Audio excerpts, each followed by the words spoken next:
Howdy, folks. Welcome to another day in the Milky Way. And today is Friday. And tonight, been waiting for this one for 2 weeks. We got Miss Queen of Quartz back with us. How you doing tonight, Karen? I'm just exceptional, Brian. And thank you again for having me. And we'll have to say hello to everybody. And so, yeah, thank you so much. Yeah, and welcome everybody. The pleasure So is who's all here? mine. Trust me. Like I said, I've been anticipating this one, so I'm Oh, excited. well, I don't know. You shouldn't So, be. 'Cause like I said, I've been on holidays and have a guest, so I haven't really planned anything. I have a couple pictures, but everybody will see how it kind of all fits together. So, but who's here today? actually, I've got to close out YouTube. Like, I don't know why it's Oh, been doing that lately. I'll have to open it back up, and then we'll see who we're getting here. That'll give some time for everybody to kind of wander in anyway, because I've got an yeah, that's announcement. true. That's true. Oh, yes, that's true. And then I'll have to share my screen after when I want to show some of the, pictures about, the fossils and the geologic information I have. So that'll be after. So It's still I'll be not ready. coming up on mine. Okay. Oh, Lord. I love technology. Yeah. Let's see here. Come on, give me something here. Remember, I had this trouble last week, I think it was, with someone. It'll Okay. pop up here. There we go. I got it now. All right, who do we have with us? We have, okay, Johan, I Station Oh, Z. Good to see you, buddy. It's been a long time, man. I'd love to talk to you. If you get the opportunity, give me a call this weekend. Rebel Rose, T-Con, the Wolf is here. Max Vision. Max Vision, get in touch with me. I thought I emailed you, but it may have been the wrong email. So get in touch with me. I was wanting to have you on either Wednesday or Thursday of this week, but I guess it just didn't happen out. So it wasn't meant to be. So hit me up and I'll try to get you on next week. There's Michelle Nugent and Butterfly Azalea Divine Goddess. She's changed her name again. I like that though. Pure Love Ascension, Silver Skies, Supernatural. They're still rolling in. oh, So nice. Hmm. anyway, so while we're waiting for a few more to join in, what have you had going on this week? Oh, I've been really busy actually. I happen to have company. I'm on holidays right now, so and I had company fly in to spend some time. So I've been busy with company and kind of on holiday. That Yes. busy that way. Supposedly, I'm gonna have a couple of visitors coming up. I think in August. Oh, really? Jim's and Sunny Three is, but they're going to Arkansas, and then I'm not sure where else. But they asked me if they could come up and hang out for the day, and it's like, sure, come on by. So maybe I'll have to do a live stream with them while they're in. Oh, excellent. As well, after this company's here, and it kind of all ties into that larger project that we're working on as far as what's called the Crystal Network, as you know, and with the other channels and teams. So that's what the person's doing here, and we're doing some scientific things, hope and finishing some talks, and actually the next group of guests coming in, believe it or not, are some of the women friends. Remember, I said Yeah, so. you just want me to put on a dress, right? Yeah. So some of the women are coming to spend the next part in another cabin in the mountains, and so I'm looking forward to that. So I might have some other guests right after. So, and actually, I was just thinking about it today. Some of those guests, we might even convince them to do the next show. They'll be here 2 weeks from now, possibly. So it might be me and some other people, some other the women here. Yeah, one of those I know is I'm going to start doing a weekly show. I've had Ken on here and there sporadically, and I've had Trina on for a while, and I was figured, why not just have both of them on? So every Saturday night it's going to be me, Kent, and Trina, and we may have a guest join us every now and then, but that's going to be the Nice. weekly show so far. So that should Excellent. work out pretty good. I know people love both of them as well as I do. So No, that'll be an excellent show. That matchup is really really good, Brian. Actually, yeah, they definitely have a lot of knowledge to impart. in a lot of the same areas. So it's good when people have gone through the same experiences or same types and can bounce things back and forth and have familiar talks as far as that. So it really they can say, oh yeah, and I did this and complement each other. So very much similar, yeah, for what they know. And I'm also, I do the bi-weekly with Slightly Slanted, and Hmm. the other 2 weeks I'm going to do like I did last week, So I'll have the biweekly with Slightly Slanted, and then the other 2 weeks that are open, I'm going to do an open group discussion and invite quite a few people on, because I was really pleased with the way that turned out. Mm-hmm. Kind of worried it was going to be mass chaos at first, because every one of them are talkers, but everybody was very cordial, and it went smooth, and the feedback from it was incredible. So I'm going to start doing that. So if anybody's interested in coming on and joining any of those group discussions, email me. And also, welcome Heather Cooper and Melmac. If anybody's interested in getting their shamanic astrology done, I'm going to be doing a show in the next couple of weeks with Sue G. And I know both of us have had our shamanic astrology done by her, and I was blown away. I've had my numerology done, and it was the most accurate up to date.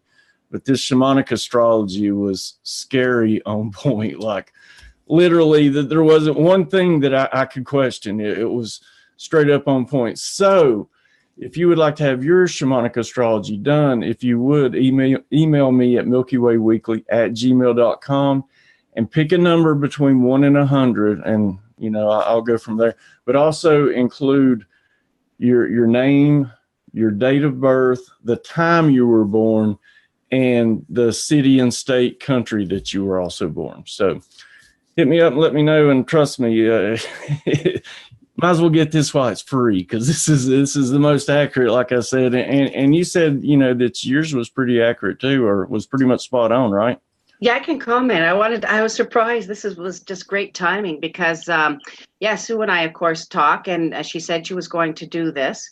And I don't generally give out that information because just because I know my own so well, because I've done astrology myself for over 30 years and was taught. And so, I know it really well.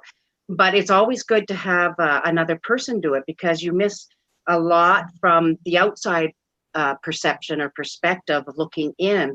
And I haven't had somebody else do that in a long time, Brian. So I thought, I really trust Sue. She's so honorable. She's so loving and kind. So I trusted her. And she's so intuitive. So I said, yeah. And she said, I'm just learning it. Tell me how I do. And so I said, okay. So she did it. And let me tell you, everybody, I got the report back, and knowing my own charts, and as well as I know it and what she captured, it was spot on. And not the usual astrology information, everybody. It's different. In a way, it captures a different side of you that you might not think of. And what I found with Sue, it was her intuitive side comments that were the most important. That when you take the general information that general like astrology programs give you, that's okay. But it's Sue's own ability and her intuitive and her clear, clearly her ability to connect into you energetically, and her side comments that she put in herself that connected the more personal.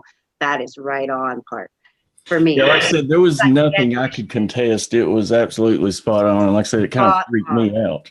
Yeah, so it was the addition of Sue's personal touch that made it even more spot on for me.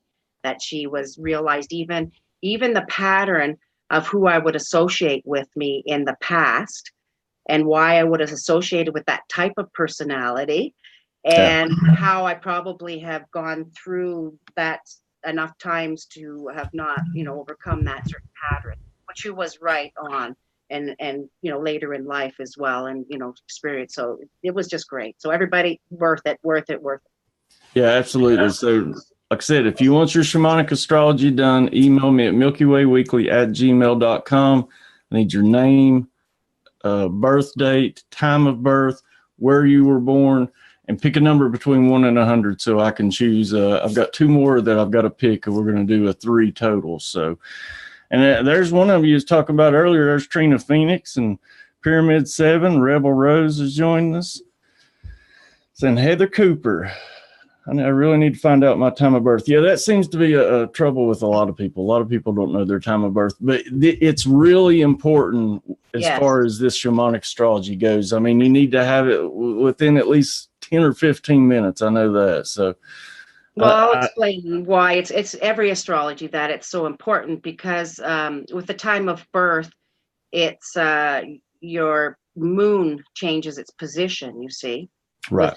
Where you're born, because it's a fast moving planet that moves through the houses, and so that really makes a difference. And same with your rising sign. So there's and those are very prominent astrological points that make a difference. So the time of birth is really important. Yeah. Yep. Set up for important parts. Yeah. I'd like to welcome Tina Boo 123. Welcome. It's good to see you here. It's the first time I've ever seen you. There's Paul from Newcastle, Jill Jarrett. There's Miss Delaney. How you doing, Delaney? Oh, mm-hmm. Oh, and there's Twisted Isby. Wow, I've got some of my moderators in here. I only have one thing that I ask of my moderators, and that is, if you see a new person join us, drop your conversation, go out of your way to welcome them to this channel, please. That's the only stipulation I have. I want people to feel welcome here, and I want them to feel free to, exercise their rights to their opinions and everything like that. So please, if you don't mind, welcome each person that you see is new. Sorry, that's all. All right, so now there's Mr. Menza and Mary Wins. Oh, and Trina. Hello, my girls. I'm telling you, we've got such a wonderful community. I mean, blessed beyond belief. I keep saying it, but I can't stress enough. Oh, just wonderful. Mm-hmm. So, where are you driving the bus tonight? Oh, okay. Oh, dear. Like I said, I've been on holidays here, and I had to prepare for a guest and have company, so I haven't planned too much. I'm sorry, everybody, but we'll talk about something. But something did transpire just yesterday morning, because I showed my guest. And we talked about it after, and it kind of fits in with everything. Because remember the last few shows we talked about being in the program and about the die hold and being in an informational system and the feedback loops of how this third dimensional reality is created, correct? And how that's manifested. So what I'm going to talk about is also how realities for everything on this planet or in our world is unique and different. So your reality is different than mine, but human reality has a similarity. But if you go into the animal kingdom that exists within what we see, they're also within their own reality and world. And sometimes it overlaps with ours and sometimes it doesn't. And, each animal has their own programmer code that makes them who they are and how they're manifested within this light spectrum. Okay. So I'll tell you a true story. So, I have crow friends within the forest here, and I feed about 20 crows off and on, bread and different things. They're my friends. I always talk to them, and other birds as well. But I do like the crows. They're really smart. And I'm going to tell you about the programming and how smart these crows are, okay? So I've been observing or watching this particular family of crows for about 1.5 years, okay? And that means every day. And the reason that this crow family stands out is that there's a father and a mother, and they usually have a sibling, an offspring. It's been 1.5 years. But I call one of the crows One Foot because it injured its foot and it can't put it down. It hops around and it never puts its foot down. It's there, but it cannot put the pressure on it. So it hops everywhere. Right. And it has a partner, a mate. I've been watching these families for, like I say, 1.5 years or more. I don't know. So I've been watching them. So this is great how the program works. And this has to do with, remember when I said as humans, when we're born, how the program starts immediately at birth, where we're programmed from birth to death, or from cradle to birth, or cradle to death, it's called, right? Mm-hmm. From the time we're born, everything around us starts programming from your parents and telling you what things are and what they're not. Okay, so and with this particular family with One Foot, what's happened with the siblings from observing, okay, the baby, which has nothing wrong with him while he's with the one crow, the mother or the father, I don't know the sexes, that hops, it actually hops. It's nothing wrong. So since it was born, watching the one parent hop on one foot, it actually, when it's with it, will hop. Then when it's with the other parent, when it's not around the other one, it walks normal. So it chooses when it wants to or when it doesn't want to portray the one parent. I'm serious. And I showed my guest that. And I said, look, there's the crows. Here they are. And I was feeding them. There's the three. And watch the baby hop around the mother. And there he goes, hop up. Like he's disabled. Now, why would a crow do that? How smart? Well, at birth, he observed the parent. That was how the parent got around. So it mimicked it. And so it's part of that crow's program and their reality and its reality. And it's interesting when you observe animals and nature become, a whole new world opens up when you become part of their reality and part of their world, right? Yep. It does become, anything in nature does, you know, anything in the animal kingdom or plants or anything that you open your energy to up and observe. And when you do watch animals to that extent, it's called, you know, hunters call it stalking, or not that you're hunting them to kill them, but you're creeping them to observe them or watch them. And when you're doing that, you're actually stopping the world, it's called, to some respect, and shutting everything out and focusing your intent into your prey or your stalking or your birds or whatever you're observing, to the point that you're becoming part of their reality or part of their world, and shutting that other, you're shifting, right? We always talk about shifting our reality, right? So I do it all the time, and I become part of that close family and that program in the matrix. But it also shows you that you can also change the code, and there's a feedback loop, because we talked about that in the die hold, how the information comes in, right? Remember we're doing the holographic with the leaf, how that when you first do the photo with the cut leaf, that it still shows the print, right, of the energy auric print of the leaf still being there when it's not there. But then when you wait a few seconds and take the picture again, then it recorrects it and feeds it back, and then it's gone, right? So yeah, so with the program, with the code, it's the same thing. So when that bird was there observing that mother, it changed their natural program, right, of that bird not to be natural and use both feet, but actually to the feedback loop came back, and he changed, right? So by observing, changed that program of his own code by the loop going back and forth of the information was fed for him, and observing him back and forth, which was very strange to observe how smart they were. It was I mean, that was like where I was talking to you about doing the astral travel, and, you know, you'd give me a few things to work on, like, and one of the things really, truly is just breaking those patterns, you know, trying to slip little, you know, different vibe into the matrix. Like, you know, I've even heard of people getting in on the passenger side of the car just to mess with the matrix, you know, crazy things like that. That's but, right. Know, I've been trying to use my left hand more than my right hand, which I've actually done pretty good at it too. And I'm not saying is it ambidextrous or whatever it is where you can use both hands? Yeah. I'm not saying I can do that yet, but I'm definitely, you know, becoming more comfortable by using my left hand. Yeah. So no, it's great. And so when we go a bit further about that, and we talk about programming and code now, and we talk about energy in our fields, and everybody knows we have our energetic or our auric field, electromagnetic, that was around us. And if you can see or shift enough and get to certain vibrations, you can see that it's like an egg shape around each kind of human being. And as I always talk about the luminous fibers that come out from your middle, right, that connect you. And I think Rob mentioned about the trifold and explained how those fibers are connected to the earth and to you as the human, and then your higher self, and why you can use that when you ask to travel and think it's your silver string that connects you. Right. And to that part, right? So so when we talk about our energy field and the program, and I'm going to cover this because I want to cover it for people that get stuck, and people will know about when they can't move on from events that have happened in their past, people that need healing, people that are in certain patterns, right, or can't seem to get out of ruts, or that means that what's called their assemblage point. We talked about it, right, Brian? Everybody has an assemblage point, and it moves around, okay, on the outer field, okay, on your shell, and it's what moves around.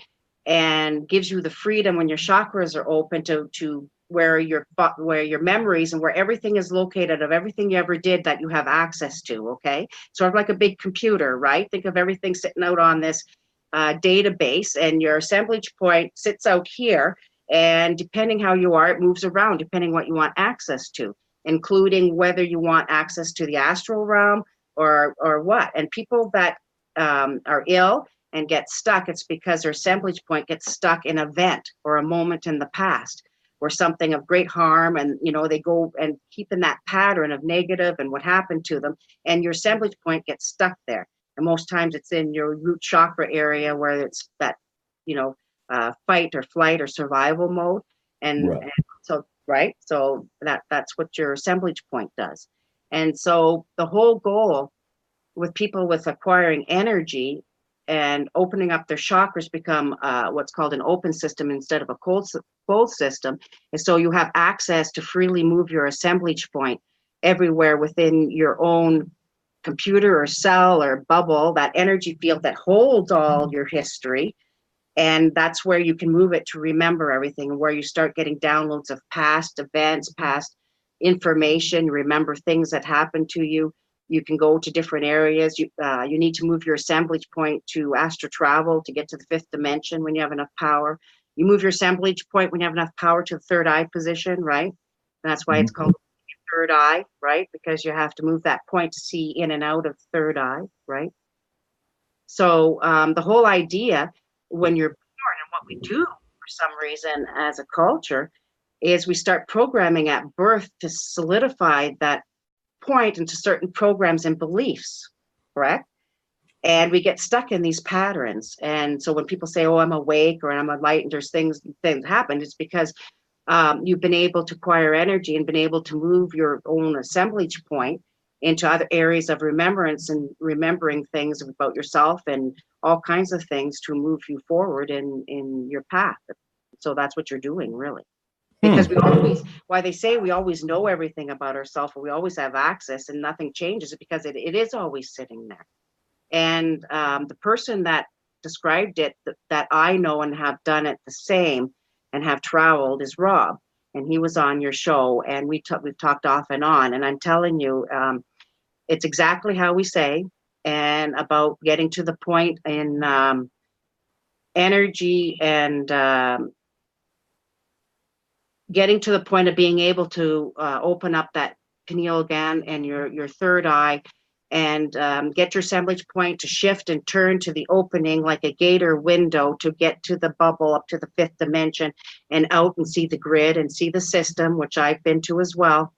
And you can actually see it when you get to a certain point of being able to get there in astral traveling and see the system that we're actually in. Yeah, I need to get Rob to join us sometime. I think he would be a great addition.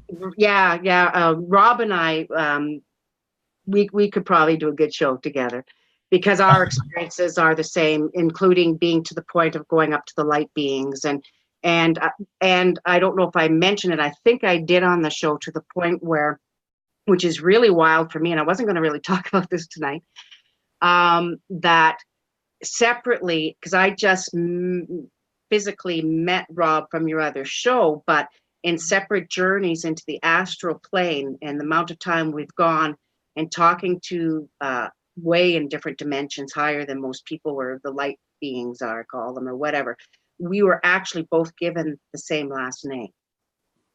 You and Rob? Yes. Wow. Interesting. Yeah, they were my name. I was given the name years ago when I used to go up there, and my name is Kia Anu. My last name is Anu.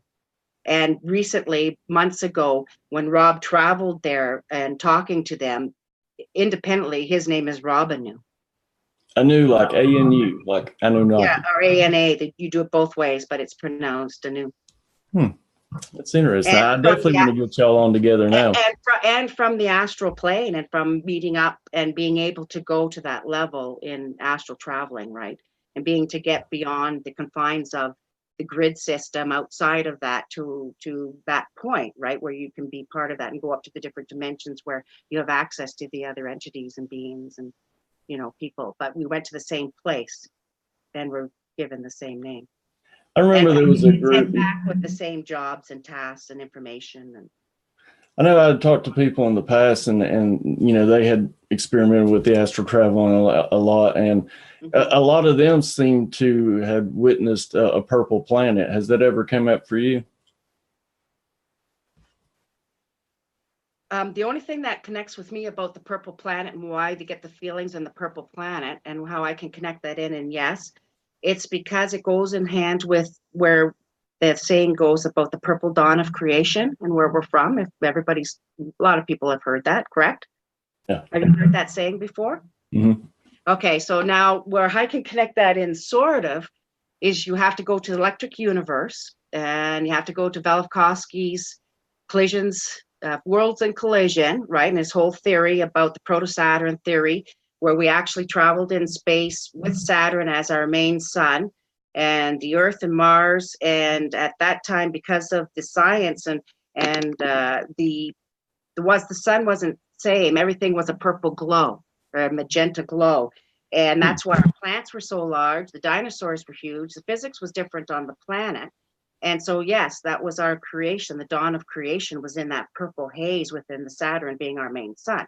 Now, if you want to follow the train of everything, anybody can go out, and that's why Saturn is known as our sun, and all through mythology, right? Saturn, sun, God, all that, Santa, everything. And you just got to look into it, and all these theories, and that's where they say we came from. And then there was a collision where we were captured by our current sun. And it makes sense because of the differences in some of the outer planets and the inner planets as far as their physics, rotation, their makeups that match up, right? Anybody can look into it. You have to follow the electric universe, okay? So that would make sense that you have certain people will be having images. Like I said, remember about where you have access to your records and everything is there. If you move your assemblage point, and you're getting downloads and images of past, people would get that purple dawn of creation. We would have that within that. And you would get feelings of that, I would imagine, and of the planet, because we did exist there at one time. Even not by what I'm saying, I'm going by what there's real theories out there by scientists. And this is, they call that whole thing the purple dawn of creation. So that would be purple planet. I've actually got a question from chat, but man, it would really take a whole show to answer, but maybe you could give a quick insight. But Jason Tomlinson says that he's had an outer body experience before and would love to astral travel. Do you have any suggestions or recommendations? But an outer body experience is astral traveling, basically. There's like lucid dreaming, which is a little bit different than astral traveling, right? So, but astral traveling is close to out of body experience. So those are very similar. What you need to work on as far as your lucid dreaming and astral traveling both is to get to the point of where you can move your assemblage point and you can pick and choose and have control of where you're going all the time. And you go back and revisit the same places all the time, right? And as I say, when you get really good, you can do it within groups of people, and you can do it with 2 people when you're connected, or 3 people like I used to with my other 2 crystal dreamers, or you can do it with a whole party of usually 16, or hopefully maybe with even more. I'm not sure how many people you can actually hook up and travel with, right? But yeah, right. And I can give you examples. I can even give you an example of just happened about people that we know of another event. If people want to hear it, I wasn't going to get into this, but that really occurred about how that works, if you want to hear. Because it had to do with Rob again. And somebody else that he just met too. But again, I don't know, I guess people knew he just had that health event, right? That was pretty scary, right? And there was a point where he was very low in the hospital, and there was a lot of darkness around him in the bed, and he was right out of it. But I won't say all the players, because I didn't get permission by who else was there, but I know one person directly won't mind because I asked him already, so I haven't confirmed with the other people. But I was there, and Nick, but I'll tell you what happened was in the hospital, and there was a small group of us that came between Rob and a bunch of dark entities, between his physical body and the astral, Rob left his body, and a couple of us pushed the light out, made a whole bubble of light between Rob and the darkness in the hospital. And while I was doing that, another person in our party that astral travels, because that's what we're talking about, an outer body experience, actually at the same time traveled, and he told me the story after. I'm relaying actual stories independently because Nick hasn't talked to Rob. Rob doesn't know Nick really. And it just happens that after this happened, Nick told me without me saying anything, confirmed the whole story, and I was able to tell what happened. And then a week later, Rob told me the exact story, and he remembered the whole thing exactly, out of body, the whole thing between three of us. Well, four. You can't make that up either. Like I said. So I'll tell you what happened. So then, so at that point, Rob had left his body and was sitting up where he usually does because he finds it easy to. He was in so much pain. He was sitting up in his bubble near the fifth, just above the grid. And me and another person were doing the work with his physical body and these dark entities. And then Nick astral traveled all the way to Rob and sat with him while this was going on and consoled him, had a full conversation about how everything was going to be fine and it was being looked after and not to worry, and he was going to heal and go back home. And because Rob, felt so good and thought, okay. And so then Nick told me this story, that's what he did, and he remembered it coming out of astral dreaming. And then 2 days ago, Rob says, oh, you know what? I remember now that I can think about it. When I was up sitting about there, somebody was sitting with me. I don't know who it was, but they were telling me, oh, it's going to be okay. Everything's going to be. He told exactly the same words, word for word, what Nick told me. They had their conversation. And I said, Rob, it was Nick. And these are people in our family that are already connecting and traveling out of body and connecting up in the astral. We're starting to connect, and that's part of the crystal network and the purpose of it. And so here we have, and this is a true story. And so we did that. And then of course Rob is home and starting to feel better, and and there were so many people all over the world that were involved automatically in the astral, and healers and people that came together. It was just crazy, even as far as shamans in Ireland and all over. Yeah, I mean, what's going on. I know you understand the magnitude of it, but like you setting up this crystal grid pattern around the world, that is truly so powerful. Like, and I can't wait to see what comes next. Yeah. Yeah. Somebody just asked me that. My guest asked me that, who's part of our group too, but what's next? And when I told him what's next, it's so complicated and whatever, but kind of understood it. But we'll get there. I know some of us do know what's next. But the first thing is to set up the grid and just outside of this grid that may fail and connects at this etheric plane, using the network and the computers. And so our crystal one's going to be independent and programmed separately to a certain vibration and frequency that I have so many people, you know what I'm saying? As far as our crystals will be connecting us in a different frequency, and they're going to be used to connect to astral travel, of course, together in groups, individually, pairs. So if you haven't contacted her yet, you better contact her and get in while the getting's good.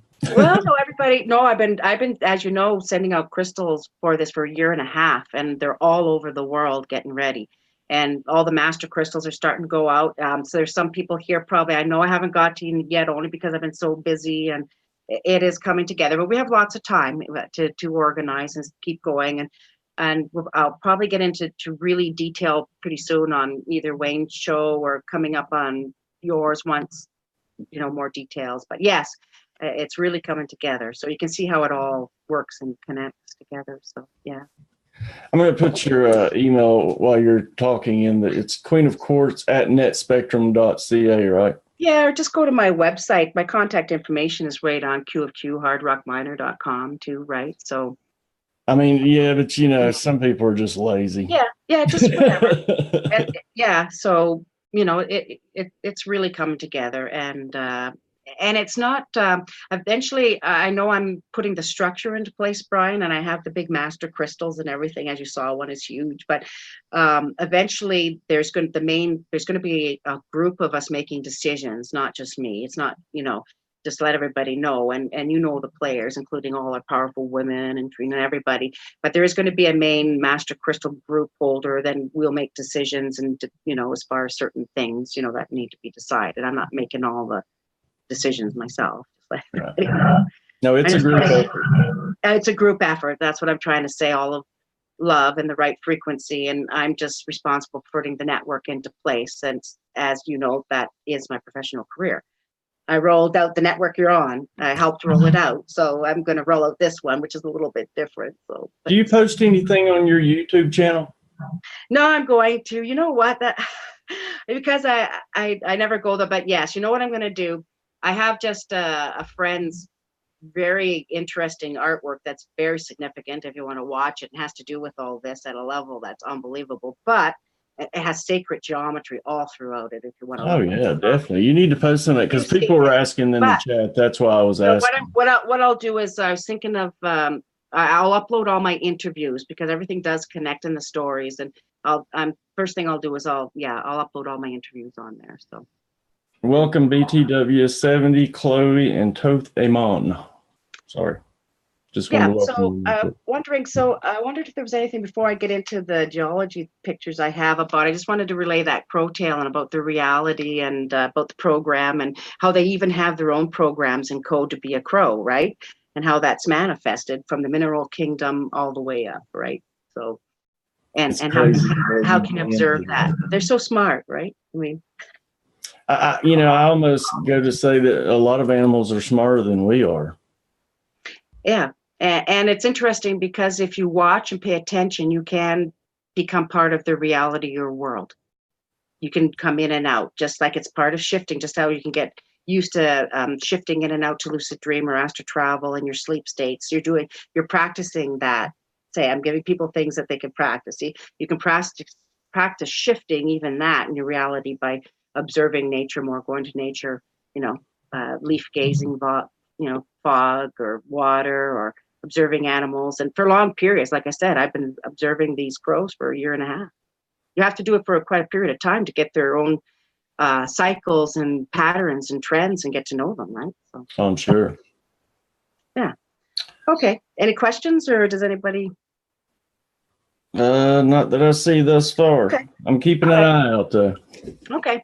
So what I'm going to do then for the next is I need to share my screen, I guess, Brian, here. Oh, let me share. But I have to increase. Did you find it? Wait, no, I got rid of you by accident. I'm used to that. Sorry. There we go. Yes, you can see that, right? So this is just, I had a little bit. It's because what I went and did since our last interview, because I was talking about catastrophic geology and events, and we were talking about diehold with the different layers. Remember in geology that shows the different catastrophes, including the reversals. Remember how we went through that? So I happen to live in an area that's very unusual in the Northwest, in the North Cascades. And I have a few pictures to show, but I was actually up there and I got some actual fossils, and I'll show you where I am. It's kind of interesting, but it goes in with the rest of what we're talking about as far as the catastrophe possibly and unsettled science or not. So this is just the folds and fossils of the Chuckanut Formation, it's called. And I don't know if you can see it very well, but this shows the mountain ranges in the North Cascades and how everything is pushed up in folds or layers in this picture. So it's just kind of a picture that shows you. And I'm way up here in this area, up in the corner. Did you happen to feel the recent earthquake? No. Oh, okay. Didn't know. I know y'all had an earthquake up towards the Washington, California, Oregon area. Yeah, well, there were some big ones in California recently in the 7s and all of that, but I can't say that we did, no. I think this actually happened today. Oh, no, I haven't felt anything. No, no, and this is more technical too, and you can see the lines here showing how, and this has to do, like I say, they call it uplift in the crust, and they say that they slowly pushed up from under the magma, and they pushed up to create the volcanics, and it's a very slow, gradual process. And what they're discovering now is that it's not as gradual as some things. They think that things will happen more in a huge catastrophic event, more instant, some things don't take millions or billions of years to happen, right? So I think it's both. I think sometimes it's instant, and I think there's some kind of graduation or erosion type of geology that happens after big catastrophic events. You know what I mean? So I think it's always kind of both. So what I'm going to show you is that possibly when you look at other theories, things could have happened in a more catastrophic quick event here. This is the area. Well, it seems like they're prepping people on the West Coast right now for a big event. Yeah, even the mainstream media. Right. So I did a video, like you said, and it's too bad I did the pictures and recorded, and I thought I had it to show, and then I realized it didn't record. I'm sorry, everybody, and it showed the layers where I was up. So just the other day, I was in about 4,000 feet, and I went to what's called a layer. It's called the Nooksack Volcanics. And what this is? You say nutsack? The Nooksack. The Nooksack. Okay. What? It's the Glacier River here. What? Right here. There. Look. This is where I live. Right there. So this is the Nooksack, the mighty glacier. It comes right down the mountain off of Mount Baker. See that? This is where I am right now. So I was up right here the other day. That's in the mountains there. You see, there's still snow way at the top, and there's big log, and that's the Nooksack. Okay. So that's part of a big volcanic system, and what I think, the reason I'm showing these is the strange thing that I found in layers, and what's strange about here, Brian, is that you'll go up and there'll be a layer of called Chuckanuk sandstone, and it'll be 50 million years old, right? Say, and it'll have a whole layer of fossils and plant life. And then right on top of it, you have another layer, and it's 120 to 170 million years old, which is older. So why is that on top of the younger layer? And then on top of that, you'll have more and more layers till you get up to like the yellow aster butte, and it's in the billions, and it's on top. So they're saying it slowly did an uplift, right, and pushed all this up, but and then folded over somehow, right, which is kind of, they're trying to figure out how it did that in this gradual process. But what I'm saying is it was one of the big catastrophic events, and what we know and what they're trying to explain in Diehold and everybody, and what happens in the Thomas Chan is the crustal displacement. Right. So what I'm in the area is a major crustal displacement, where something happened where it pushed up the oldest rock is on the top, and the youngest rock is sitting underneath it in layers, and it's really strange for sure. Turned everything upside down. Turned everything upside down and folded it, right? And and here's another nice picture of the mountains. This is right out my window almost. This one. And this too, you can see there. This is where I am. That's me. But that's not what I wanted to show you. I'm gonna go back here. There, so these are the fossils I picked up the other day. Okay. So during this one catastrophic event, it was like there's a whole layer, like I said, at the 50 million and the Chuckanuk sandstone and different layers, that it's a whole bed of the forest. So there's like a leaf frond of a big plant, and there's sticks. See, there's the plant here. This is in Washington State, correct? And this is in Washington in the North Cascades, right? Okay, yeah.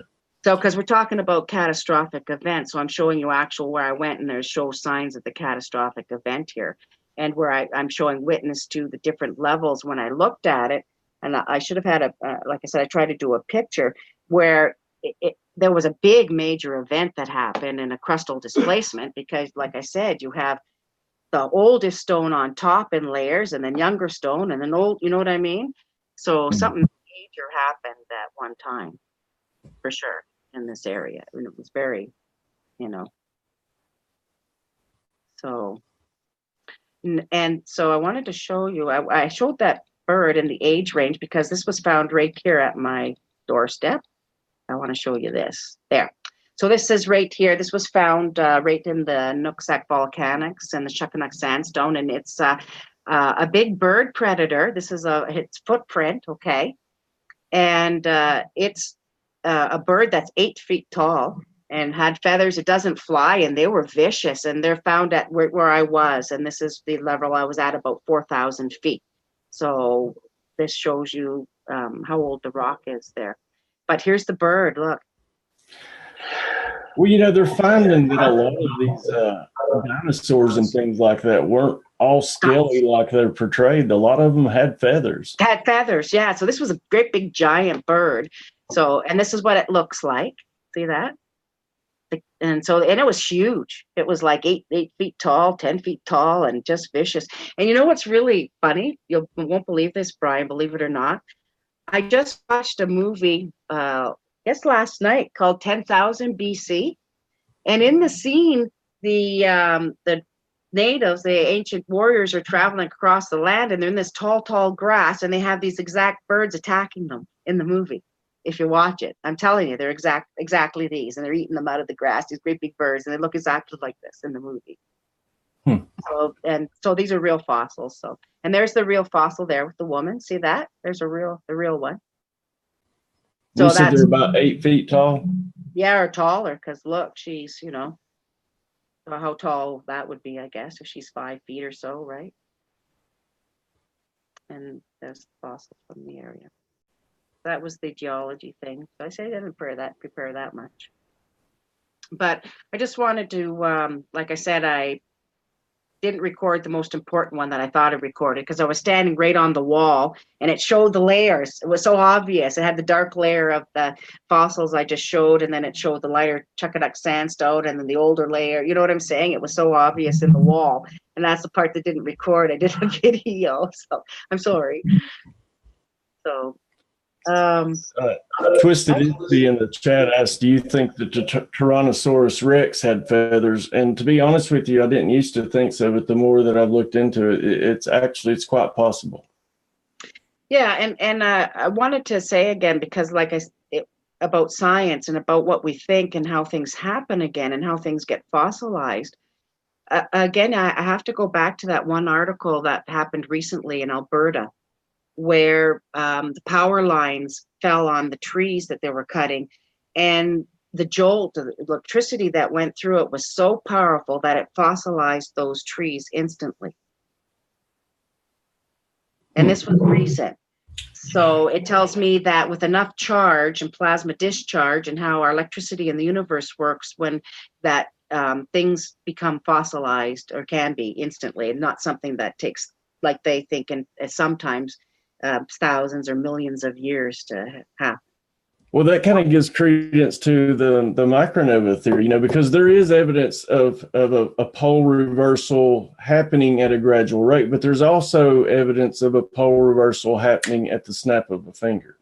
Yeah, and that's why I'm getting back to this. See, you've connected it all. And it's both. And now it's both, Brian, because the pole does a reversal. It is gradual at first. And that's why the Canadians up north have been tracking it for years. So it has been gradually moving. It is a gradual, and it has been doing that for, who knows, hundreds, thousands, however that cycle works. But there becomes a point in its reversal where it gets to a point of the instant flip, where all of a sudden it gets to point into the degree where it instantly flips. And it's not gradual anymore, right? It's instant. Right. Same with the micronova, because believe it or not, this micronova event or whatever happens in this, they're gradually are building.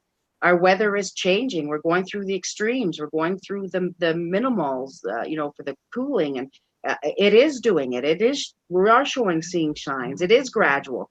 But then it's sort of like the crustal displacement. It's a gradual occurrence, and then finally it just snaps like a rubber band, right. And then that's when that's right. The big Same earth. with the micronova, right? The sun is doing its thing, it's building, and then all of a sudden it's going to let go, and that crustal displacement and disbursement is going to go. There's going to be a point where it snaps, right? And then it's instant. So yeah, it's both. So yeah. So it's just like our world. It's both ways, and one way and not, or gradual, or both. We're quite complex, right? So, but you're right. So anything else? Yeah, other questions or anything? No, not that I see. People are there's some good discussion going on in chat, but no questions. If you do have questions, try to put it in all caps so I'll recognize it, because I keep up with chat the best of my ability. I'm not the best. So. Oh, that's all right. So what else did you want to talk about? You could ask me whatever, Brian. Like I said, I didn't really, like I said, being on holiday and guests, I didn't really, Joanne says she has a question. Well, shoot, Joanne, what is it?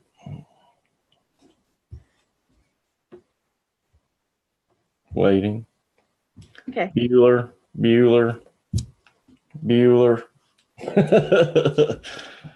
Waiting for her question. Here we go. When you are sleeping and you hear your name called, have you ever been sleeping and heard your name called? Yeah. Sure. See, I haven't. Not that I'm aware of, at least. Have you ever had sleep paralysis? Yeah, but I'll get to the name thing.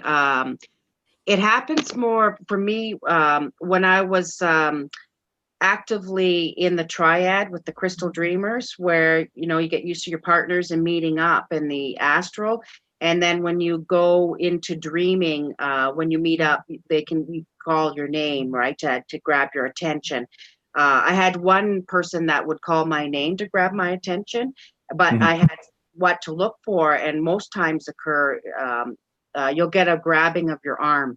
I had one person who always, in my astral body or my dream double, it's like cooking your arm and pulling you. And somebody who has more power, or it was one of my mentors or masters at the time, would be able to pull me further, and he pulls me, and you'll feel like somebody's hooking your arm and pulling you, like you're looping it or going to do square dance, sort of, and they pull you by your arm. So I've had both. So sometimes I had one person who would use my name to call me, my astral body, or get your attention. Mm-hmm. Interesting. Yeah, that's I've had, seems like it's came back on again, but I've been having that sleep paralysis, and that can be a scary thing too. Like, sometimes I'm able to shake myself awake, but at other times, it's not, and it's like, oh my God, am I going to get stuck this way? Is that sort of in limbo area of astral travel or something like that? I mean, do you have any? No. I think what you're feeling is the before the separation of the physical body,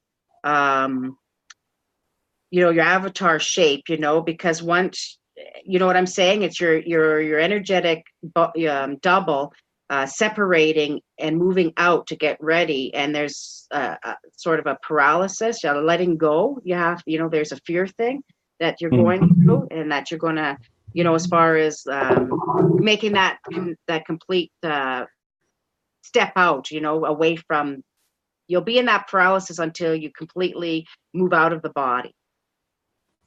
Okay, now I actually have quite a few questions. Twisted Isby wants to know, how do you charge your crystals? I charge mine by the full moon, but she may have different. Yeah. Oh, there's so many different ways, and it's a personal choice, really. And just go with what at the time your gut's telling you, or the crystal, or whatever. But yeah, I mean, I've charged my crystals by the sun and by the moon. I charge them in cycles, in 7-year and 14-year cycles, and Saturn cycles. Outside, you can charge them in water, salt water, right, clear, and different things like that. To tell you the truth too, after, it depends what you're using the crystal for. If it's a personal stone and a personal crystal, you're charging it by holding it with your energy and creating a feedback loop again. and it's a computer and a holding stone of your information and power. And as you hold it, it gains energy and gives it back and receives, and it becomes, like I said, this feedback loop. So you're charging it, and it's actually taking that information and feeding it back and tripling it and energizing it in this pattern. So you're actually charging that crystal mostly just by holding it and it being in your space all the time, right? The more you're connected with something, the more power you give it. So the more you spend with your crystal, the more you're charging it with your own energy, right? So, but yeah, I charge mine by moon, by sun, by different things. Sometimes Supernatural I had wants to pictures where I know. charged it up in the mountain too, in the snow and the crystals. I did that. Yeah, I remember that. Yeah. Supernatural wants to know, does Queen of Courts think that future maps of the world will be dramatically different, or maybe not so much? I think, just my personal opinion, I think you're seeing those future Navy maps come to pass. If you look at the flooding in the Midwest right now, that's exactly what the Navy maps look like. Well, the Navy maps, they got those maps from Michael Scallion. Okay. Yeah. So that's the original one I looked at 25 years ago, and I even have a big poster of it. It was Michael Scallion, I think is his name, and they were the maps from that. And they're similar to the Navy maps, or are the Navy maps, basically. Don't you think you're seeing that come to pass now? Yes. That's my opinion too. All right, and then Slipping Freedoms wants to know, was the first time experiencing these things induced pharmaceutically? As far as for me, yes, but not so much. Well, definitely not anymore. I'm all into the meditation, and I will say that it wasn't really pharmaceutically, but it was from LSD, mushrooms, and things like that helping open these doors of perception to me. But I wouldn't recommend that for everybody. I don't really think there is any shortcuts when it comes to things like that. And I've had far better results without any kind of drugs or anything like that. Just through meditation has been far superior to those experiences. Now, what about you? Oh, that's complicated a little bit. Yes, I know what you're saying, because it's been so long for me, but you're correct to think that certain drugs, like you say, I find open up people awareness. They open them up and give them the ability to think outside the box, or to have different ideas or perception. Or what they do is that they help open up the pineal gland that's been calcified for everything. And even nowadays, I find it's a lot harder because of what we're doing in our world with GMOs, and what the point, with fluorides and what they're doing for that. And so, in the past, I have done mushrooms and LSD a long time ago, and had success doing things with those. What I found the few times that I did mushrooms, what that did was shifted enough, believe it or not, and that was the times that automatically I could see the energy fields, and see the energy fields around people and the grids and different things. But that was a long time ago. And I would say it was just used to show you how the shift works, and how your energy can change, and perception depending, right? And that was a long time ago. But then, like you said, when you get to a certain point of power and success, I spent many years in full meditation and training with masters and mentors where that wasn't involved. And spent many years, I did a whole thing about cleansing my system, and I was a vegetarian for 7 years when I had the most success, and full, like you say, I had a full crystal circle, and like I was really intentionally and always dreaming and stalking and in the forest and doing everything. And it took me, like you say, it's a lifelong journey that you take of involvement, and because you have periods and cycles yourself when you're more powerful, can do things more easily, and when you have down periods, and you can get to know those. But my most success, it took, like I would say, 7 years of hard. I would say it was about 7 years of really hard work in focus and intent, and being focused in the goal and what I wanted to do, and being very intentional about life, and observing and following certain paths, and understanding the program, and breaking code, and It's very complicated, but there's no easy way sometimes, depending what way you want to go. But everybody has to choose their own, way they want to do it. People have to know on this planet and world, there is no right way and there is no wrong way. There is just That's why you got to find your way. There is just your way. Yeah. And believe it or not, with people, don't feel bad. It's like Brian says, and even myself, and you talk to anybody, sometimes you'll do it one way, and sometimes later in your life or other times it'll work a different way. And everybody goes through these cycles and patterns. So it's just not to feel bad about it. And it's all a learning experience. There's nothing wrong with anything that people attempt. The problem with it is the program and the guilt that we put into what people do or try that makes you feel guilty and fearful of everything to try and experience. To me, everybody should try and experience almost anything if it fits with and isn't dangerous and not harmful, or you know what I mean? Like they try to get you not to do things out of fear, right? Okay, we got a bunch of questions coming in, so I'm going to try to go through these. Pure Love Ascension. Okay, we covered the charger crystals. Mr. Menza wants to know, do you have a sense that we are either do a reset naturally or man-made? Okay, so that was what we were covering with the Die-Hole Foundation and the geologic records and everything. And if you go through that, the reset is actually the natural. It's a part of our universe. It's part of our sun system. It's something we have no control on, really. And there is a reset, yes. I guess while we're doing these questions, go ahead and unshare your screen, because like I said, sorry. Oh, forgot about that. It's quite all right. Sorry, you forgot to tell me to stop sharing. Yeah, thanks, Mom. She's the one who's talking about it. I got you. Let's see. What else? I lost my place. Can you recommend a place to learn Twisted Ispy? I'm not sure what you mean by it. Depends what you want to learn. Absolutely, yeah. If you want to elaborate, maybe we can help there. Let's see. Sorry, I'm way behind. Yeah, for learning, I can answer that question. Some other people have mentioned it before and how it really works for people. Okay, how it works is if you can formulate the question, if you just sit quiet with yourself and learn just to sit for a moment and listen, it will give you the answer. And if you trust yourself and your gut and your thing, that is the true answer and it is correct. And that's what people don't do. So like I said, if you can actually formulate and ask the question, and the universe will give you the answer. No, absolutely. I agree. 100%. And the answer that fits your reality and the answer that's best for you and the answer that you should kind of follow. Let's see. We may have got through them. Wait a minute. No, here. Let's see. Desert Rose, where are the real dino bones kept? Because when I went to see them and the lady told me it was not the real ones, but their sign said it was real. Charge money too.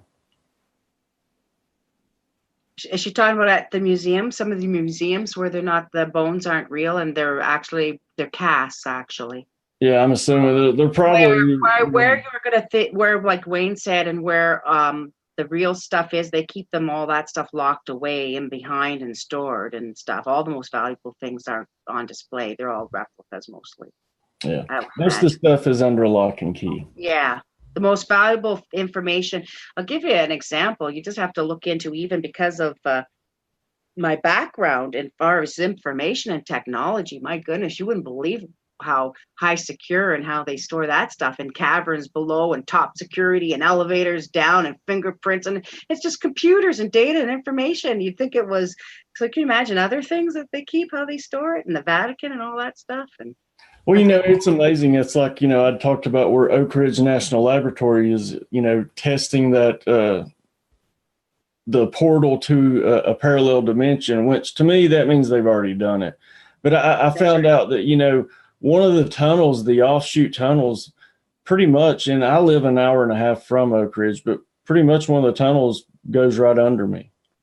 Oh, see. And that's an hour and a half away. So, I mean, these tunnels are all, I'm sure it's just mass caverns underneath, not only the United States, but many other countries around the world. Oh, sure. You ever see that interview with Elon Musk, with all his money where he wanted to dig the hole and they gave him permission with his machines. And next thing you know, he's digging tunnels all over underneath LA. And I mean, He wanted to do, but now didn't they pretty much, they're not going to do that now? Yeah. I'm sure that was just an excuse to dig another tunnel, to be honest with you. I don't know. I didn't follow it after that. I'm there, look what he's doing now, I said. That's crazy. And a lot of people are talking about, and preparing, but there seems to be some kind of big event coming. And, I don't know if it ties in with all these earthquakes or what, but it's not by mistake that all these people feel this coming. There is some kind of event on its way. Just prepare for anything and everything is the only thing I could say. Yeah. Mary Wynn says there is a huge dragon across Tennessee. Can you elaborate on that? Where is it? I'd like to know that.